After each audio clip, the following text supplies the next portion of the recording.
Welcome, everyone. This is Art of Religion to a personal walk with God. Thank you for tuning in today. So last week we started with a topic I titled "Understanding Times and Seasons." The last week we couldn't finish it because of the time. I took only two, so today I'm going to just give us a third one. I said when you give your life to Christ, the first stage is the growth stage, where you learn the Bible, learn about Christ, you study the scriptures.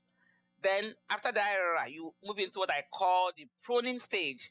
That pruning stage is like God is cutting off things that are not good in your life. If you talk too much, God will tell you don't talk too much. God will test you some things. God will be talking to you and advising you, and it likes going to let some things happen to let you know that this is not how I want it to be. So it's like redirecting your footstep. So I gave us an example of one woman of God that said that the way she was today in her ministry and her attitudes, her behavior is so different from the way she was like 20 years ago. Because God knew the mighty work she will accomplish in his kingdom, and God would allow her to pass through series of stairs, challenges. And some of these challenges might be like people fighting you, quarreling with you. Now, when somebody is fighting you and you are somebody God intends to be a leader tomorrow, you don't expect God to support you. God will tell you are at fault. So that you get used to people, you learn how to trivialize personal attacks. Because some people over personalize personal attack. People attack you, of course they will attack you just because Satan is attacking you. Satan is using them. So if you hype it too much, that you can't make progress. You're going to pass over 100 or 200 or so many people, or 50. Half of them will attack you, or quarter of them, or any number. So God will bring you to a stage where you see those things are nothing. You don't overtake it so serious. So God uses some of the tests to know your faith, how much you love him, how faithful you want to be. Jesus endured all these things. He also passed through people slandering him. Jesus came to save primarily the Jews. And guess which tribe hates him the most? It's the Jews. Primarily, the purpose of Jesus Christ is to save the Jews before us. We are the Gentiles. But those are the people that hate him the most. They don't want to hear about him because they see him too much familiarity. Are you not Joseph's son?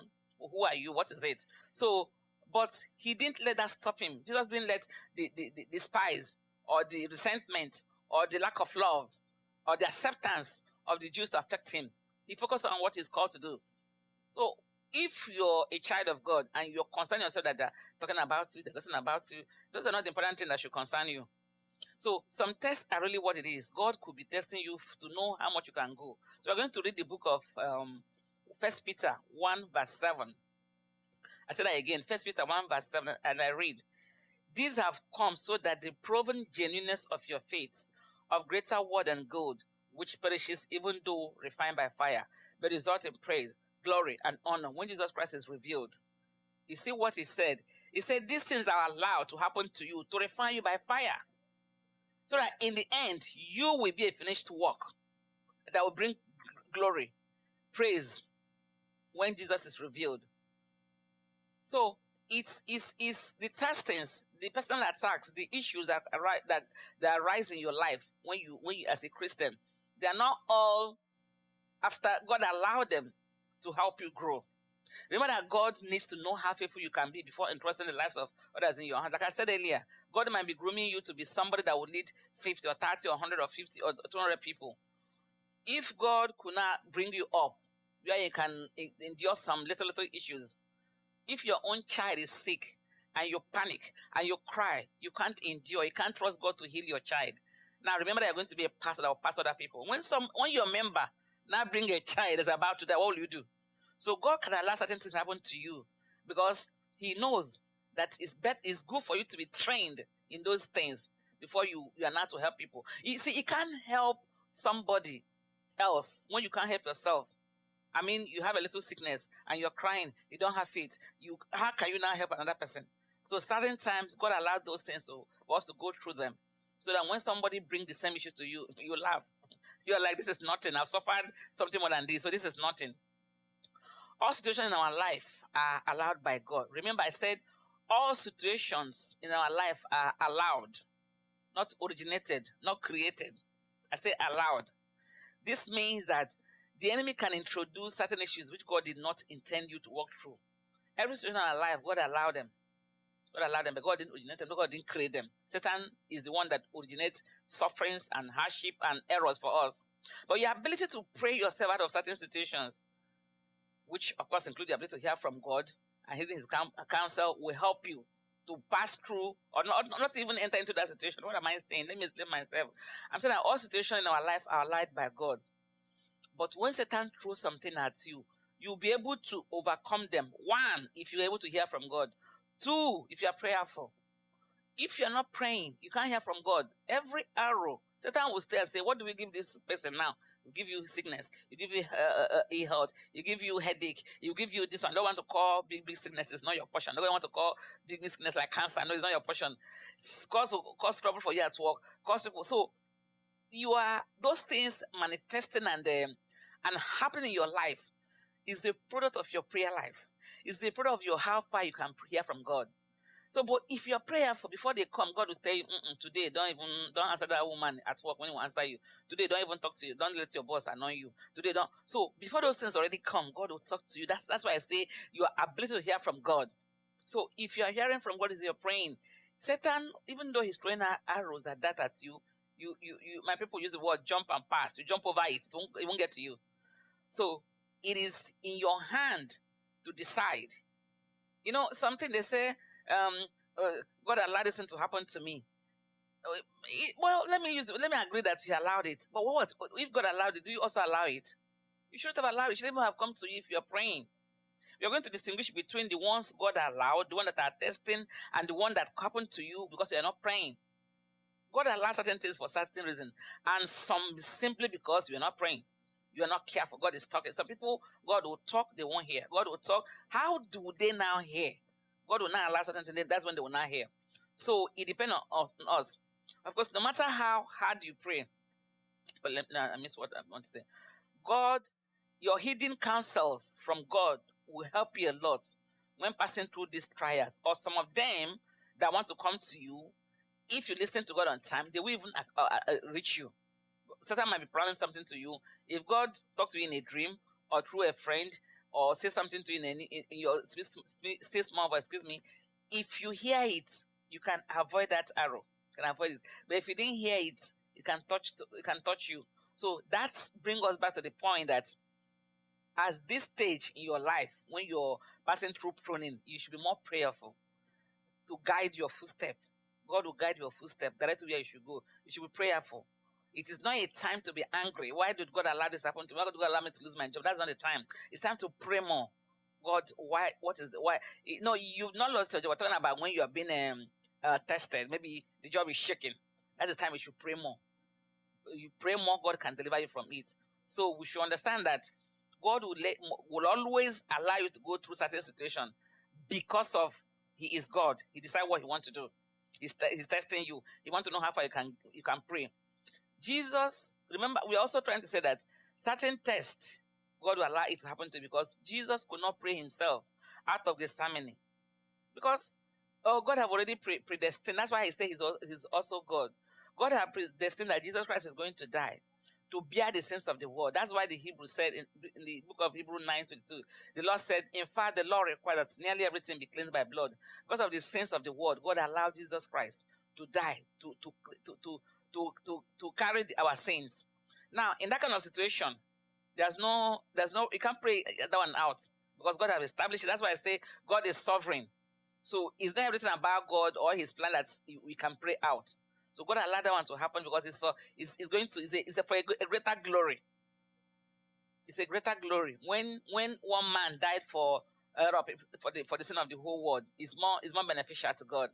So we should always understand that in as much as we can be prayerfully avoid some testing, there are some that God have allowed to promote you, to check your faithfulness to him, and to know that your family, he can trust you. We are going to use the book of Job to know that, to see that some of these things, God is using it to know that I can trust this person. God had to prove to the devil that Job is a sincere man, and prove to the devil. So when Satan came to, if we read all the Bible passages, we might be read. We're not going to read. I'll just tell us the story. So one time the angels gathered together. The scripture said the angels of God, the sons of God gathered. The angels of God gathered. Satan also presented himself. And God asked Satan, what did you come to do? He said, God now asked him, have you set your eyes against my son Job? Satan told God, yes, because he is. Okay, I read it out. So Job 1 verse 8, and I read it. And the Lord said to Satan, has thou considered my servant Job, that there is none like him in the earth, a perfect and an upright man, one that feareth God and shuns evil? You see God boasting with somebody. Do you know why God is able to do this? Because he have seen the heart of Job. And probably he have seen him and know him. Of course, God knows us all. And imagine God boasting to Satan about Job. And of course, God allowed it to happen because he knows that Job is not going to disappoint him. Job was a sincere man without any missing of word. He was sincere. He has integrity, and he loved God. So God was able to tell Satan, go ahead, just to prove to him that this guy is sincere. So you determine how far you want God to trust you. If a little issue happened to you, you almost disown God. God cannot be proud of you. God cannot trust you. God cannot have confidence in you. Some people, little thing happened to them. They lost something, or they are making a profit, making a business. They don't make the profit they want. They can almost disown God. Is that why I'm serving you? God, all this I'm serving, is that? It's a little thing that happened to you. God can give you that money 100 times. So, but some people don't have that kind of patience. So Satan could introduce certain difficulties in your life because you're not cooperating with God fully, or you're not listening to him. If you had listened to God through his still small voice, some of those things will not even come. Book of Daniel 2 verse 21 said, and he changed the times and the seasons. He removed kings and seated up kings. He giveth wisdom unto the wise, and knowledge to him knowledge to them that knows understanding. God knows all things and know what to touch. That thing that looks so difficult, God knows one little thing to change, and things become easier for you in your life. If it's at work, that's why we must be prayerful. We will depend on him. We'll talk to him. That thing that looks so difficult, God, not just one little thing to touch. Things will change, turn from night to day. So the last one we're going to talk is about the wilderness experience. The one I titled Wilderness Experience. It's usually a tough time in which a believer endures discomfort and trials. The pleasant things of life are unable to be enjoyed. They may be absent altogether. A wilderness experience is often a time of intensified temptation. It's a time of spiritual attack.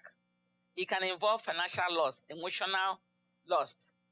It's a time God allow the believer to just be there. I can call Jesus Christ being tested in the wilderness after his 40 days fasting. I can call that a wilderness experience because he wasn't enjoying himself. When he was fasting, he wasn't eating. He come out of that experience, he was going to be tested by Satan. So I could call that a wilderness experience. So I won't go too far in this wilderness experience because of our time. I'm going to summarize for us now. Next time I'll take the wilderness experience deep because I have a lot I have on it. So it's good for us to understand that the seasons in our life, in all this season, the growth stage, the wilderness experience, and the pruning stage, they are all things we should allow God to be inside of each one of them. We should not go shut out. The time God gave us here on earth should be used for his glory. So you can glorify in every of these seasons, identify with God, depend on him. If you're in the wilderness experience, remember Jesus Christ, that he also went through such seasons. I will also term Job's own as the same wilderness experience because he was sick, his kids died, so it was also a wilderness experience. Yet he was able to come through it, not insulting God, not rejecting God. So God can also bring you out of every kind of situation. Every of this season, God must not be shut down. Depend on him, call upon him. He allowed it to happen, like I said earlier. He may not have originated it, but he allowed it for a purpose. So let us know and glorify God in his keeping upon him. He's going to change the situation. He's going to bring changes. He's going to make, that's why the place we read said that God knows how to remove kings if need to be. He have wisdom to change every situation if we depend on him. So God is so faithful. So that's where we're going to stop today. And thank you for listening. Remember, if you have any suggestion, any contribution, you can email me at ejioma.mbon@yahoo.com. Anything you want to say, any question you want to ask, feel free to reach me. Thank you for listening. Till next week.